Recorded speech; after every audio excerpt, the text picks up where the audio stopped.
आज वह सुबह से ही गंगा किनारे बैठा हुआ था। अपने जीवन काल में उसने पहली बार देखा था सूर्यदेव को उगते हुए गंगा की पवित्र जलधारा से।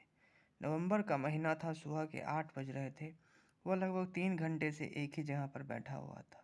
इस बीच कई लोग स्नान ध्यान कर पूजा पाठ कर चले गए और कई लोग अब भी इन सब में खोए हुए थे। कई बच्चे नदी में उछल कूद मचा रहे थे। सारा वातावरण वास्तव में पावन प्रतीत हो रहा था। आज से पहले उसने अपनी ज़्यादातर सुबह बिस्तर पर सोए सोए गुजारी थी। बेरोजगार होने के कारण उसे सुबह उठने का कोई उद्देश्य भी नजर नहीं आता था। वह आलसी होने के कारण बेरोजगार था या कि बेरोजगार होने के कारण आलसी हो गया था, यह कहना जरा मुश्किल था। उसकी ज़िंदगी धीरे धीरे अर्थहीन और बोझिल होती जा रही थी। हर छोटी बड़ी खुशियाँ छीन चुकी थी। वह अपना जीवन बेवजह मिले सजा की तरह काट रहा था। इस जन्म में उसने क्या पाप किया वह समझ नहीं पाता और पिछले जन्म का उसे याद नहीं। जो भी हो, शायद गंगा ने उसके सारे पापों को धो डाला था। आज उसे ज़िंदगी बेचैन नहीं कर पा रही थी। आज से लगभग 6 महीने पहले ही इसी जगह पर उसकी प्रेमिका ने उसे बताया था कि उसकी शादी कहीं और पक्की हो चुकी है। दोपहर का समय था, खिली हुई धूप थी।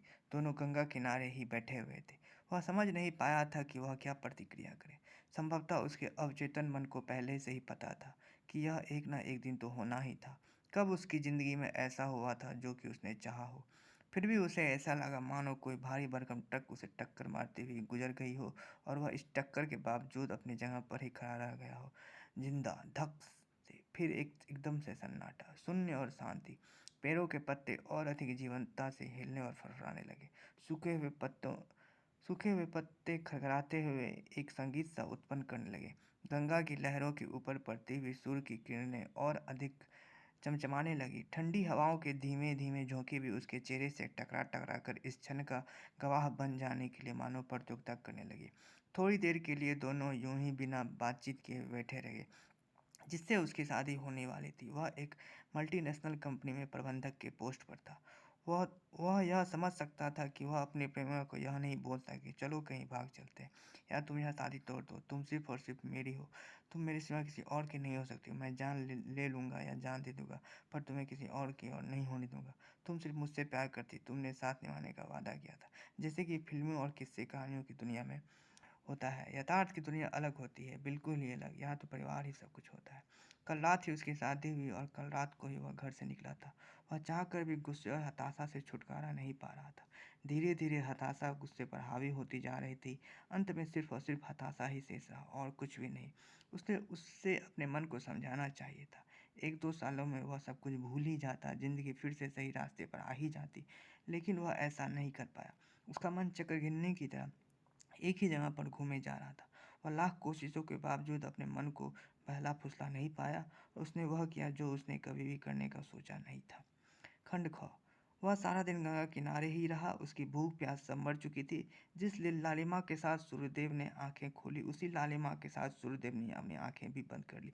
शाम के वक्त गंगा किनारे जो भीड़ जमा हुई थी वह धीरे धीरे छटने लगी।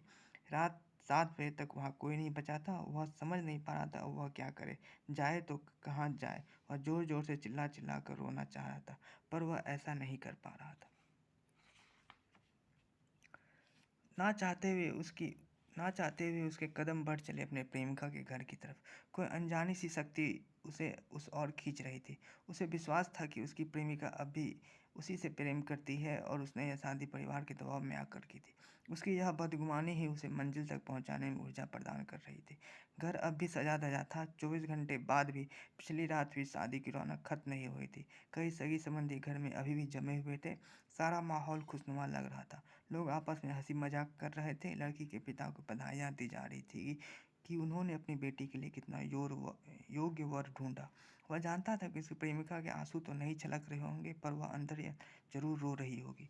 वहाँ हो रही गहमा-गहमी में किसी का भी ध्यान उसकी ओर नहीं गया और वह सीधा उस कमरे में गया जहाँ उसकी प्रेमिका थी अपने पति के साथ। उसने भारी गलती की यहाँ आकर। उसकी प्रेमिका अपने पति से बातें कर रही थी। उसे अपनी प्रेमिका के सुंदर चेहरे पर दुख की एक हल्की सी लकीर भी नजर नहीं आई। वह खुश थी, मुस्कुरा रही थी अपने पति द्वारा किए गए किसी मजाकिया बात पर। वह नए नए लाल कपड़ों में पहले से भी कहीं ज़्यादा सुंदर लग रही थी। दोनों एक दूसरे की तरफ मुंह करके साथ साथ बैठे हुए थे। उसकी भूतपूर्व प्रेमिका का एक हाथ अपने पति के हाथों में था। सारी दुनिया तो झूठी थी ही, उसकी प्रेमिका और उसका प्यार भी कुछ अलग नहीं था। वह कुछ ऐसा बोलने ही वाला था कि तुम्हें इंतज़ार भी तो कर सकती थी, तुमने तुमने मुझे धोखा दिया। दुनिया जिंदा लोगों की बात नहीं सुनती, मृत की बात कौन सुनता भला। जो शक्ति उसे अब तक इस दुनिया में बनाए हुई थी, एकाएक खत्म सी हो गई। उसकी आत्मा को मुक्ति मिली कि नहीं कोई नहीं जानता। मोक्षदायिनी गंगा में प्राण त्यागने के कारण शायद उसे मुक्ति मिल गई हो, या कि ये भी हो सकता है कि उसकी प्रेमिका के सौंदर्य पास को काटने की क्षमता गंगा में भी